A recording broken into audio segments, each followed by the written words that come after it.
Parents love to argue about which punishment works best. Is it spankings or timeouts or grounding, taking privileges away, talking it through, redirecting?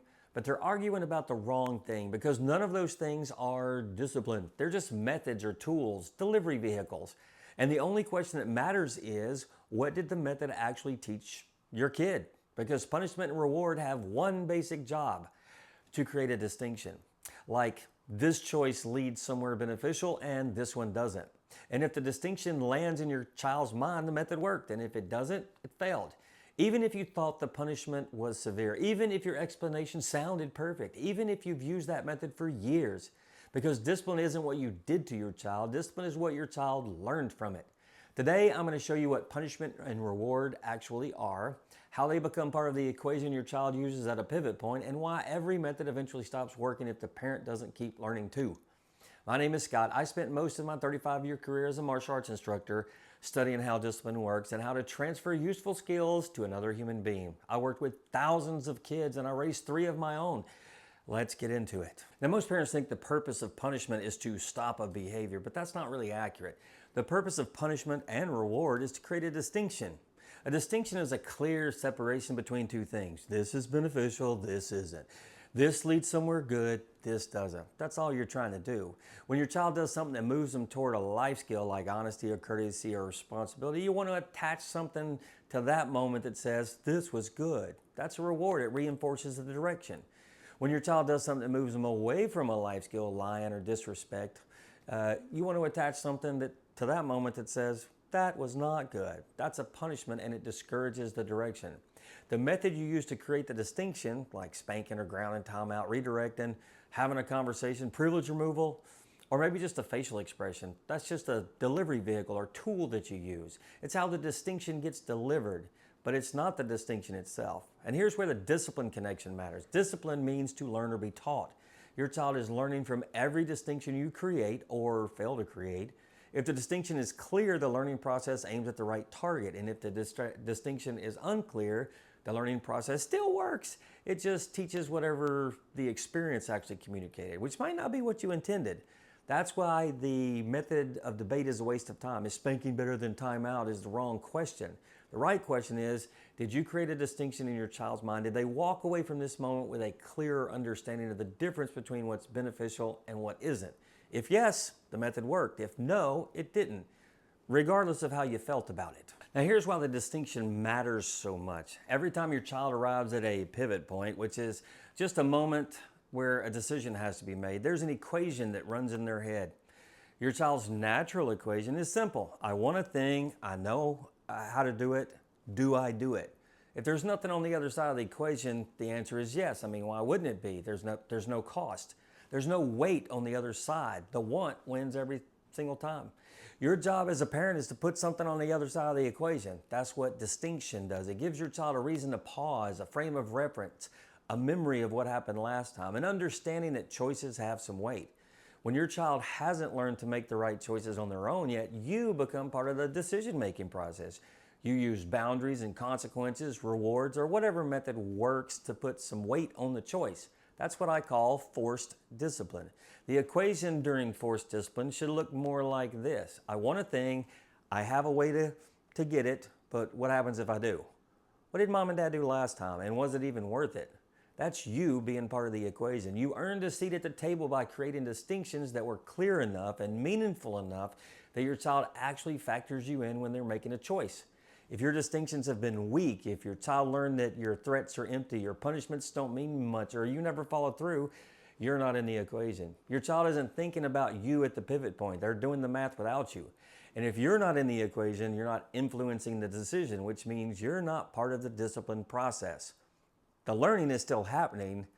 You're just not in it. And here's the part that most parents don't realize. While you're testing methods on your child to figure out what creates a clear distinction, your child is testing methods on you to figure out what works. I mean, think about it. Your child is running experiments. Which cry gets a response? Which tone changes the answer? Which tantrum breaks through? Which parent is easier to navigate? What works on mom that doesn't work on dad?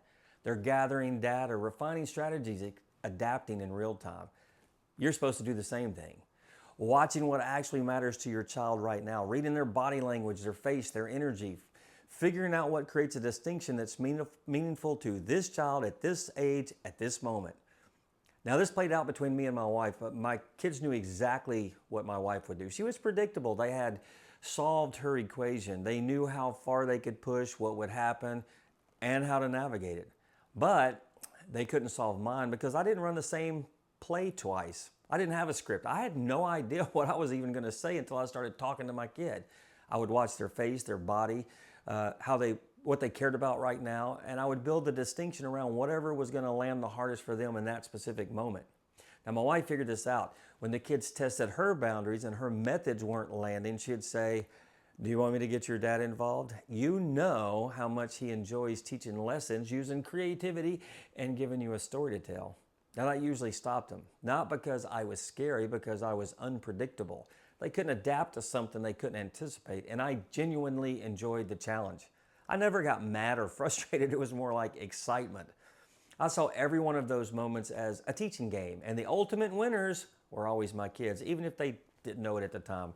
The parent who is predictable gets solved. The parent who reads the room and adapts stays in the equation. And the first one who stops adapting, whether it's the parent or the child, loses. And look, let's be honest. Every method of creating a distinction works for a time, for a season. Redirecting works on toddlers, but try doing that on a teenager and see what happens.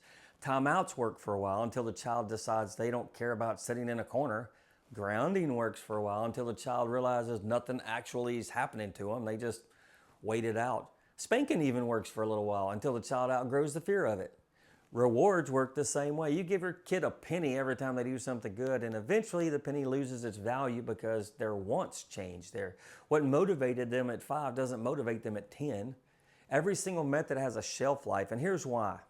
Your child is adapting. They're learning the system. They're figuring out what the real cost is and whether it's worth paying. That's discipline. It's the learning process working in real time. Your child is getting disciplined at navigating your methods. The problem I watched in parents over and over was they would find a method that worked and ride it until it died. And then when it stopped working, they didn't adapt. They just did the same thing louder or more often or with more frustration. But the issue was never volume. The issue was the distinction stopped landing, which means the method expired. The kid adapted, the parent didn't.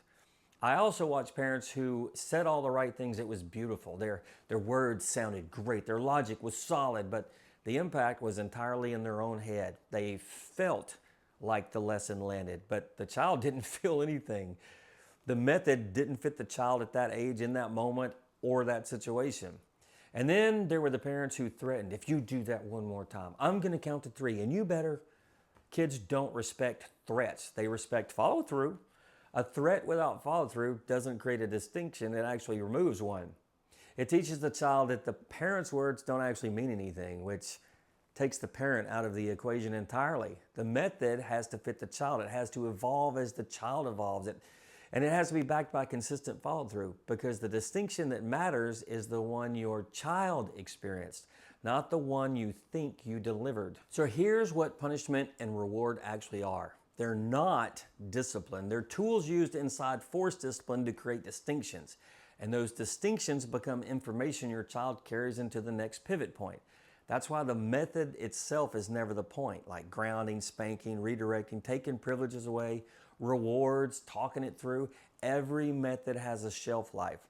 Sometimes it works for years, sometimes months, sometimes only once, because your child is learning the method while you're using it. They're figuring out what it costs, what it's worth, whether you mean what you say, whether you'll follow through, and whether the consequence matters enough to change the decision next time.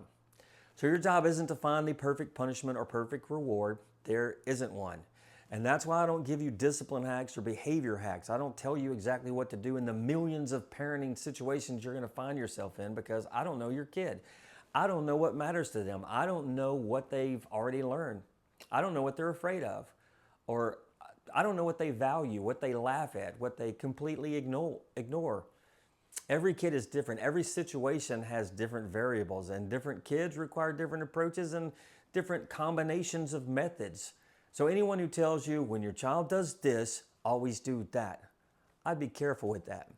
Parenting isn't a dress rehearsal, it's live action. You're learning while it's happening. And your best parenting manual isn't some book or some video, it's your kid. You got to watch them and listen to them and test things. Pay attention to what lands and what doesn't. Let their response teach you how to teach them. You know, it's funny, whenever my mom introduces me to one of her friends at church, I always joke and I'll say, I am the middle son. When I got here, that lady did not know anything about parenting. I spent my entire childhood teaching her everything she knows. And there's actually some truth to that joke. Your child is teaching you how to parent them while you're teaching them how to navigate life. That's why I don't want to give you a bunch of techniques to memorize. I want to teach you how discipline works, the mechanisms, the functions, the learning process, because if you understand how it works, you can build your own methods for the actual child that's in front of you. And when a method stops working, that's not failure, that's just information. Your child learned something, now you learn something. Then you adjust.